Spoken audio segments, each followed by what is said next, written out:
Are you getting a bit tired of that 3-inch spare tire around your Yeah. waist? Are you becoming increasingly lazy or fat? I'd like to show you that we're all in need of exercise. Now is the time to get started so that we can enjoy the health and psychological benefits the rest of our lives. I'm assuming that none of you will argue that exercise is harmful. You'll agree that exercise is beneficial. However, I'm not so sure all of us are actually exercising. I'd like to tell you then, not how to exercise, but to persuade you to go and get some exercise yourself. Lack of exercise is harmful to our health. Cardiovascular disease, the nation's leading cause of death, is caused by inactivity. Clogged arteries and veins are a result of inactivity. Excess fat, also caused by inactivity, leads to a higher incidence of heart disease. Statistically, then, you will die at an earlier age if you do not exercise. Now, some of you might be wondering why I'm preaching to a bunch of 20-year-olds. Because college students are not as healthy as we are often led to believe. High school seniors are in better health than we are, unfortunately. We are on the threshold of decline as our level of activity drops, and this change is correlated with the changes in our lifestyles that occur between high school and college. Most of us have less time to run around because we are studying more and worrying about our academics. Many of us have given up the sports we used to play competitively. I know I've given up that life myself. Now that we're in college, we have less and less motivation to exercise. The point here is that exercise for us must come from within. But statistically, that hasn't been happening. This becomes increasingly significant as we realize that this stage in our lives is a primary force in determining our future behavior. Our inactivity now may lead to inactivity in our future. Our choices and brand of beer will be carried on through the coming years.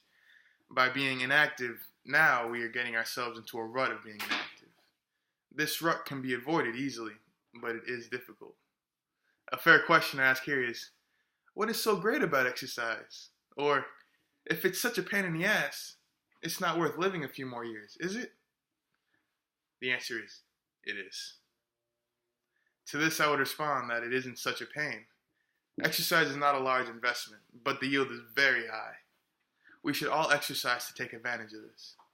To exercise, you don't have to lift tremendous weights for hours or even join the wrestling team. Exercise can take as little as 15 minutes a day. One advantage of being healthy is that your body needs less sleep. This may more than make up for the time it takes to exercise. Studies show exercise clears your thoughts so that you can be more efficient. Also, you'll feel better. When hurrying to class, you won't get winded as easily. You won't get sick as easily since exercise increases the body's resistance as well. More important, however, are the effects on your body you don't feel. Increasing your cardiovascular strength increases your heart stroke efficiency. Researchers at San Diego State have found that increases in exercise slow the onset of senility.